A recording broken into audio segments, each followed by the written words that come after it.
Heyo everyone, welcome back to Islander Robotics. As always, I'm Will, and today we're going to be building upon the information I was talking about in last video on how to start programming with Python. But before we continue on with that video, I want to show all of you something. My little cousins Mary and Stephanie made me my first merch for this channel, and I just want to show all of you before I put it on. Got the Islander Robotics right here, and it's got our mascot Wolfy the Artificial Intelligent Canine.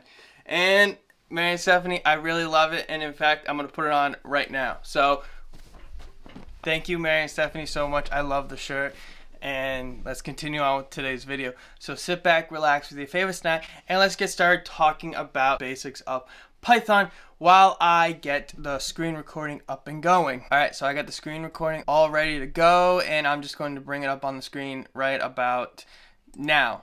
Now, in today's video, we're not going to be using Spider. Instead, what we're going to be using is Jupyter Notebook. Now, the reason why I did not use this in last week's video is because of the file location.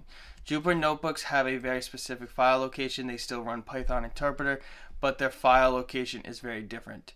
Alright, and because of that, I didn't want to confuse all of you with different file locations in the last video. That is why I didn't use Jupyter Notebooks. But Jupyter Notebooks is a very good tool to use when you're just starting off and you're just really testing your code, which is what we're going to be doing today. And the variable that I was specifically talking about in last week's video about what variable we were using the most in the video is called strings.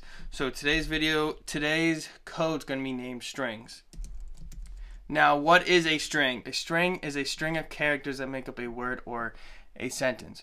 Now, for instance, we're going to set the first variable's label to be string 1, alright? And it's going to equal what's up. And then let's just run this little spot, and we're just going to say print string 1. Alright, and then come over to here, hit run. What's up? Alright, now the cool thing about Python, you can use double quotations as well as single quotations. Before we use double, now I'm going to show all of you how to use, before we use single, now I'm going to show all of you how to use the double quotations with your work. So string, alright, again, print string 1. Come over here and run it. What's up? Now, what you have to be careful about is when you do something like this. String 2 equals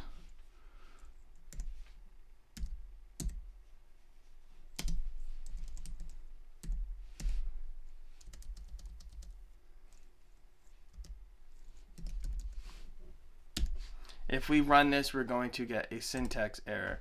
Syntax error, invalid syntax, alright? Now, if you remember in the last video, I showed all of you how to debug errors in your code, and we're just going to look at this to figure out how to debug it.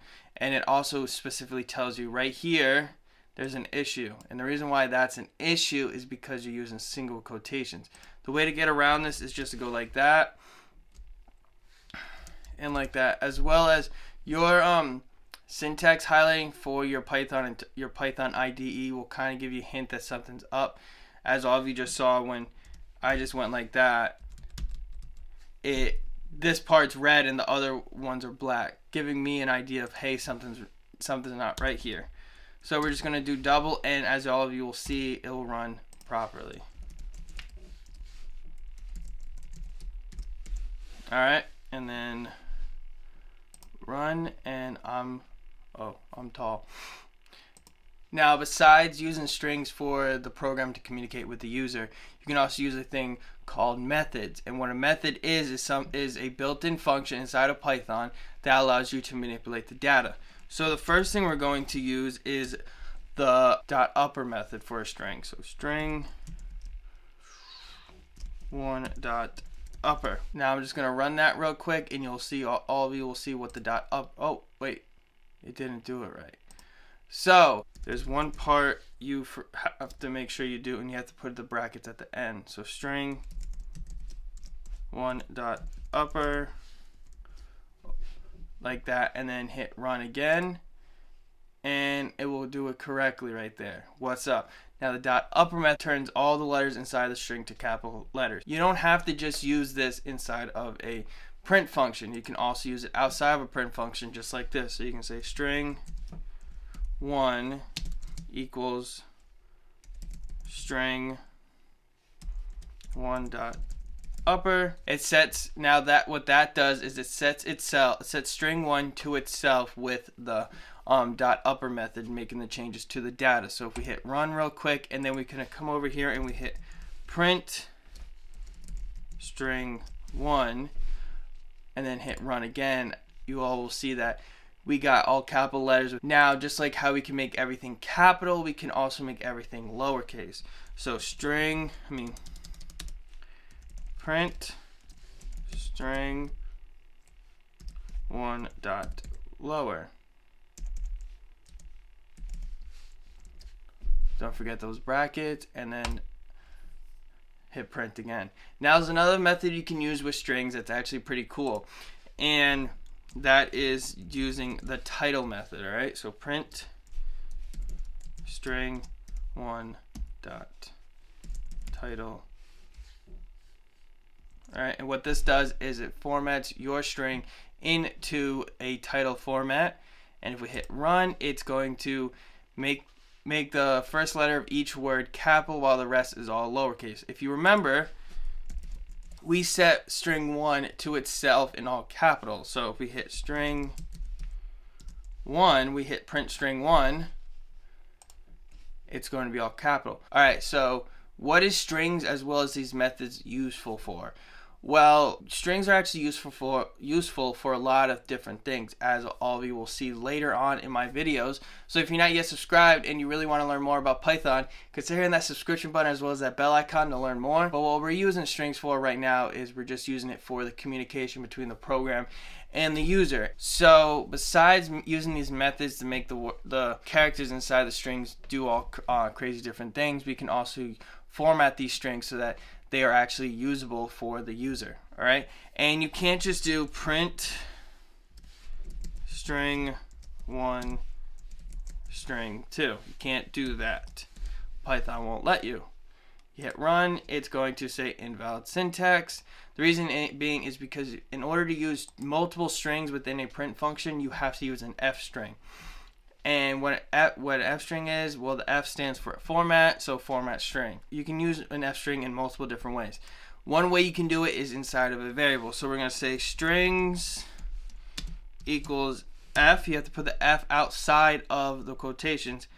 Single or double, doesn't matter. So we're going to use the single right now. And then we're going to say, we're going to use the curly brackets right there. String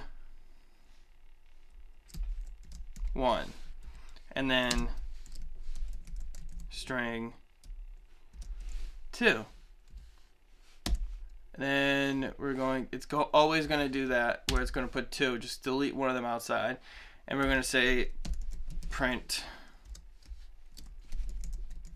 strings. Come over to here, hit run. What's up? I'm tall. All right, now you can also use those methods that we used up above, the dot lower, the dot title, the dot upper, to do all sorts of different things. So for instance, I'm gonna use the dot title method. So print strings dot title, and then we're gonna hit run again. What's up? I'm tall. Now another way you can also format, you can also use an F string, is you can also go like this. You can say print F strings are cool, and we can say string, and we can also do, let's put strings 2 again, just like that. And we come over to here and we can hit, oh I didn't put the quotation at the end, just like that. And then hit run. Strings are cool. What's up? I'm tall. I'm tall. Now the reason why cool and what's up is one word is just because we have to go like this. Hit run, and as all of you can see, cool and what's up is now 2 words. Now we can also do another. We can also format these. We can also format this f string in another way by adding a new line with \n. Run it again. It's going to be a new line. So it's more clear. New line space. Oh, you don't have to do that space. Run. New line strings are cool. What's up? You can also do a tab by just doing \t, and this will not only make a new line, but it'll also tab the strings are cool. What's up? I'm tall. So let's hit run again, and just like that. Now that we got the communication between your program and you all set, let's talk about how to actually use strings to control your code in their integer form. And what do I mean by their integer form? Well, if you just do print ln, which means length, and then we're going to pass in a string. String 1. I'm going to hit 8. Alright. Now, this number can be very important as you continue on with coding. So in doing so, when you have something like this, string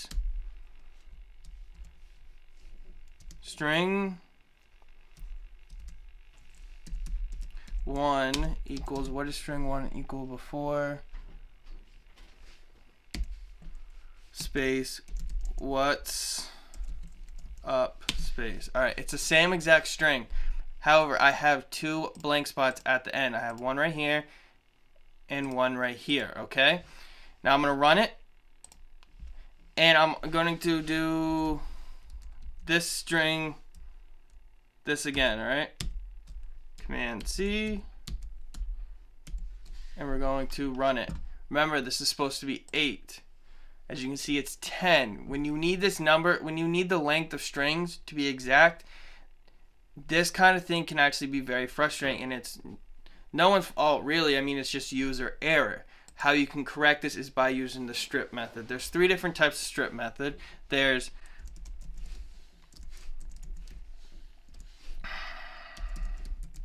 string 1.r strip, and then we're going to say print string 1.r. Alright, run this. Now there's 9. So what it's doing here is it's getting rid of the little white space at the end at the right. So right here, there used to be a white space right there. Our strip actually deleted that one white space. The strip method only works with 1 white space at a time. So if you have multiple white space, you're gonna have to run the strip method multiple times. But it's not just the right R strip you can use just by deleting that. You can also do L strip, which does the left which strips the left side. So Command C right here. We're gonna copy, paste this right here, and instead of R, it's going to be L.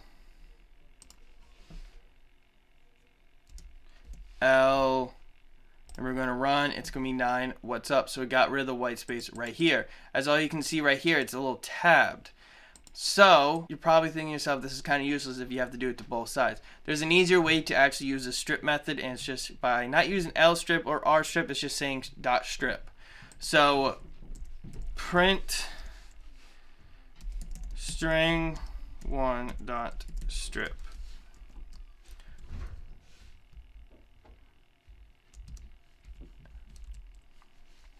And we're going to say, we're going to also want the length of this. And as all of you can see, it gets back to its original form. So this one said 8 right here, and by using just the plain old strip method, we get the length of what's up back to 8. So that's really all I have for all of you today. However, I just want to say, if you know what type of variable this 9 or this 8 or this 10 is, leave it down in the comment section. I'll call you out in the next video, because the next how-to Python video will be about what type of data, what type of variable this 10 or this 8 or this 9 is. So if you're not yet subscribed, please consider hitting that subscription button as well as that bell icon so you can get notified when I post my next video. Alright, and if you enjoyed this video and you found some value out of this video, please consider hitting that like button because it really does help support me as well as this channel. And until next time, I'll see you all. Bye. Happy coding. Thank you, Mary and Steph, for the video, for the shirt. Bye.